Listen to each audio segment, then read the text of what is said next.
J'avais envie de vous partager un endroit pour nous aider à reprendre conscience d'un phénomène, d'une façon de restaurer notre place de créatrice. C'est vraiment important pour moi de nous aider à nous souvenir, de rappeler qu'on crée à partir de notre corps, à partir de notre structure physique. Et c'est vraiment le meilleur moyen de se souvenir de la façon dont on peut générer une mise en action et vraiment donner naissance à des projets dans la matière concrètement. C'est très simple et je vais prendre le temps de vous l'expliquer pour que vous puissiez le ressentir. L'idée, c'est que tout l'univers conspire à votre pleine réalisation. Seulement, toutes ces énergies qui sont latentes, qui sont disponibles, qui sont dédiées à l'expression la plus pure de votre être, ont besoin d'un endroit pour être contenues. Notre rôle, c'est de créer une structure à travers laquelle l'énergie la plus puissante va se révéler et co-créer avec nous pour que ce qu'on crée euh, soit le plus grand, le plus beau, le plus vrai, le plus pur possible.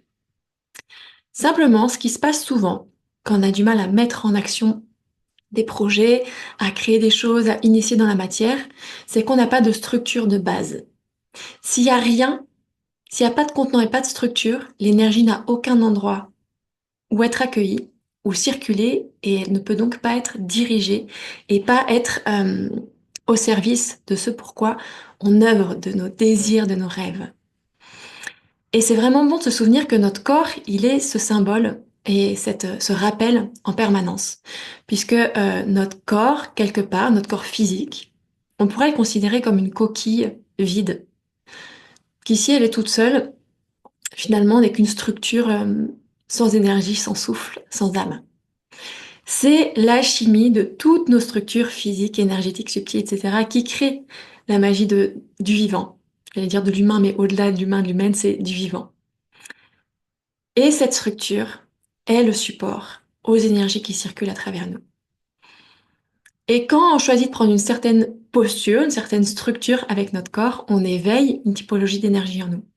Si je prends une position super basse, avachie, donc je sens que tout tombe vers le bas et que je me laisse complètement dégouliner sans aucune structure, en étant complètement abandonnée, ça va créer un mouvement énergétique à l'intérieur de moi qui va avoir tendance à tout faire tomber, à tout faire dégouliner, à ramener une perte d'énergie, une perte de motivation, une perte de volonté.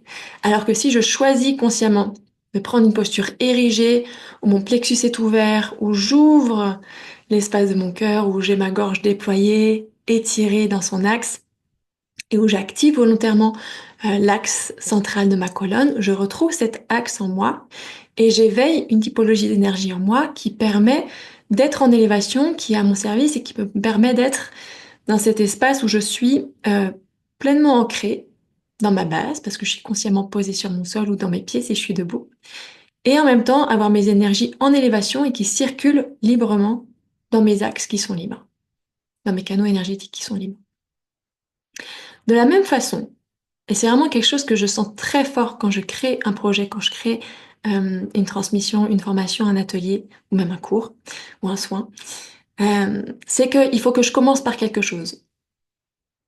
Par exemple, je vais donner un exemple. Hier matin, je me suis assise, j'avais pas beaucoup de temps, mais j'avais envie de faire une pratique, donc je m'assois. Et il y a une idée de méditation qui me vient, une vision. Je me dis, ah, j'ai envie de faire ça, et ça part vraiment un désir.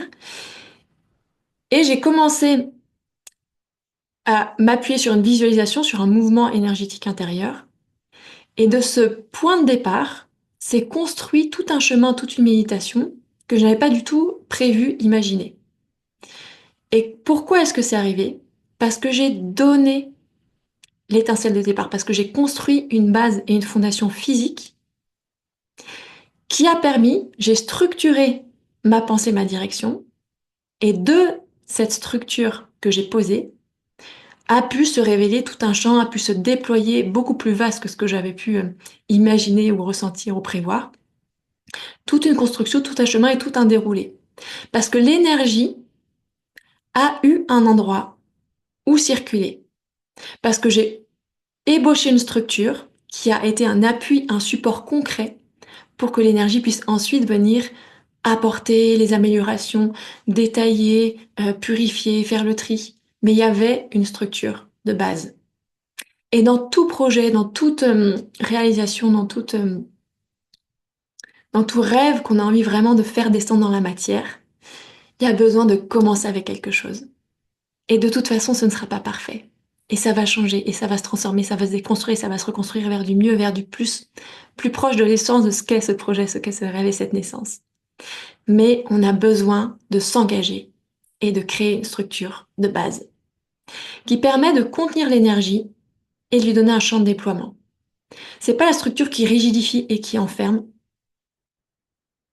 mais c'est la structure sans laquelle l'énergie n'a aucun endroit pour se manifester. Si je reste juste dans j'ai plein de rêves et j'ai des projets et c'est vraiment dans l'ordre de l'esprit, de l'évanescence et des idées, c'est pas descendu dans le monde de la matière et que je pose aucune structure, l'énergie ne peut pas me venir en soutien. Elle a envie que de ça, l'énergie. Dès qu'il y a la moindre fondation, je vous parle de ma méditation hier, il n'y avait pas d'enjeu, aucun enjeu, mais j'ai posé une base de structure, une idée, j'ai commencé, et si on commence, le champ se révèle et se déploie.